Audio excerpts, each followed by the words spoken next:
மாதா தொலைக்காட்சி நேயர்களுக்கு என்னுடைய அன்பான வணக்கங்கள். இறையேசுவில் பிரியமானவர்களே, நம்முடைய இறை சிந்தனைக்கு நாம் எடுத்துக்கொண்ட பகுதி மத்தேயுவின் நற்செய்திக்கே உரித்தான ஒரு சிறப்பான பகுதி என்று சொல்லலாம். இந்த பகுதியில் நாம் தேர்ந்து கொள்ளப்பட்ட ஊழியருடைய குணாதிசயங்களை, அவருடைய தனித்தன்மையான குணங்களை பற்றி நாம் அறிந்து கொள்கின்றோம். இந்த பகுதியானது மத்தேயு 12வது அதிகாரத்திலே ஓய்வு நாளில் கதிர் கொய்தல் மற்றும் கை சூம்பியவரை ஓய்வு நாளில் குணப்படுத்துவது போன்ற நிகழ்விற்கு பின் வருகின்ற ஒரு பகுதியாக அமைகின்றது. பரிசேயர்கள் இயேசு செய்த அனைத்து நற்செயல்களையும் பார்த்து, குறிப்பாக ஓய்வு நாளில் கை சூம்பியவருக்கு குணமளித்ததையும் பார்த்து அவருக்கு எதிராக கிளம்புகின்றனர், அவருக்கு எதிராக சூழ்ச்சி செய்கின்றனர். இந்த ஒரு சூழ்நிலையிலே ஆண்டவர் இயேசு அவர்களுடைய மனங்களை அறிந்து அந்த இடத்தை விட்டு செல்கின்றார். இந்த ஒரு சூழ்நிலையில் மத்தேயு நற்செய்தியாளர் துன்புறும் ஊழியர் பகுதியான எசாயா 42வது அதிகாரம் 1 முதல் 4 உள்ள வசனங்களை மேற்கோள் காட்டுகின்றார். இதோ என் ஊழியர், இவர் நான் தேர்ந்து கொண்டவர், இவரே என் நண்பர், இவரால் என் நெஞ்சம் பூரிப்படைகின்றது, இவருள் என் ஆவி தங்கும்படி செய்வேன், இவர் மக்களினங்களுக்கு நீதியை அறிவிப்பார். ஆமன்பர்களே, ஆண்டவர் இயேசுனுடைய நற்செய்தி பணியினுடைய ஒரு குறிப்பான நிலைப்பாட்டினை நாம் இங்கு பார்க்கின்றோம். ஓய்வு நாள் சட்டத்தை மீறி ஆண்டவர் இயேசு மக்களுக்கு நற்பணி ஆற்றுகின்றார். ஆனால் அவருடைய எதிரிகள் அவரை சூழ்ச்சி செய்து அவரை ஒழித்து கட்ட வேண்டுமென கங்கணம் கொட்டி அவருக்கு எதிராக செயல்பாட்டில் இறங்குகின்றனர். மேலும் இந்த துன்புறும் ஊழியருடைய ஒரு குணாதிசயம் என்னவென்றால், அவர் பலதரப்பட்ட மக்களுக்கு குணமளித்திருந்தாலும் அவரை பற்றி யாரும் வெளிப்படையாக பேச வேண்டாம் என்று கட்டளை இடுகின்றார். ஆமன்பர்களே, விளம்பரம் தேடிக்கொள்ளாத ஒரு இறை மனிதரை நாம் இங்கே பார்க்கின்றோம்.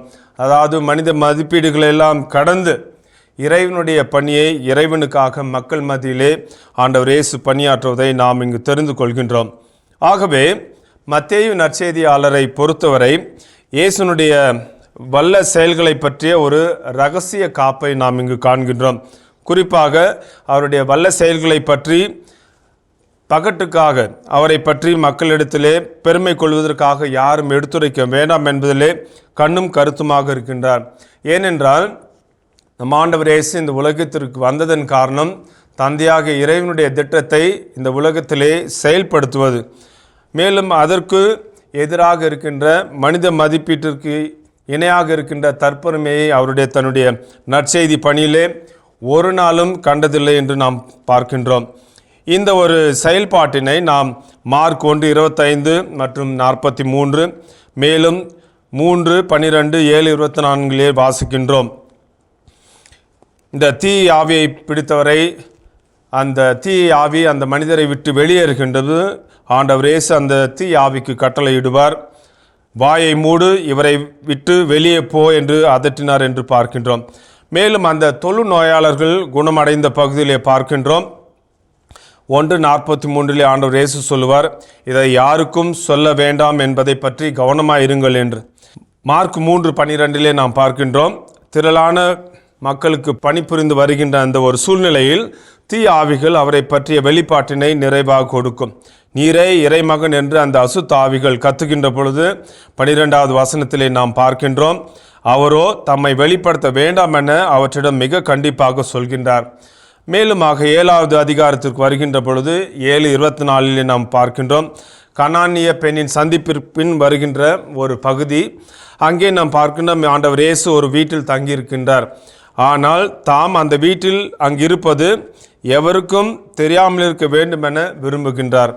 ஆம் அன்பர்களே, இறை ஊழியர் பற்றிய ஏசாயாவின் பாடத்தை, அதாவது 42:1 முதல் 4 உள்ள வசனங்களை மத்தேயு எதற்காக இந்த பகுதியிலே தருகின்றார், எந்த நோக்கத்திற்காக தருகின்றார் என்று பார்க்கின்ற பொழுது இது மெசியா பற்றிய ஒரு பாடமாக அமைகின்றது.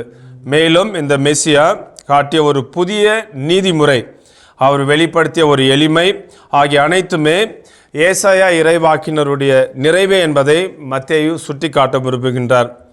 ஆம் அன்பர்களே, பழைய ஏற்பாட்டின் நிறைவே இயேசு என்ற சிந்தனை யூத மக்களுக்காக நற்செய்தியை தொகுத்த மத்தேயுவுக்கே உரியது என்று கூறலாம். நாம் இன்றைக்கு இறை சிந்தனைக்கு எடுத்துக்கொண்ட பகுதியிலே 20-21 வாசிக்கின்றோம்.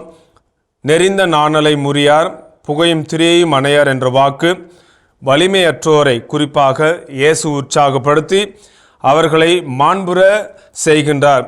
ஆனால் தம்முடைய பணியிலே எளியோரை ஆண்டவர் இயேசு என்றுமே புறக்கணிக்கவில்லை என்பதை தான் இங்கே மத்தேயு நற்செய்தியாளர் குறிப்பிடுகின்றார். ஏனென்றால் இறைப்பணி என்பது எளியோரையும் நலிந்தோரையும் குறிப்பாக பாவிகளையும் புறக்கணிக்காமல் அரவணைப்பது. இயேசுவுக்கே புகழ், இயேசுவுக்கே நன்றி. மரியே வாழ்க.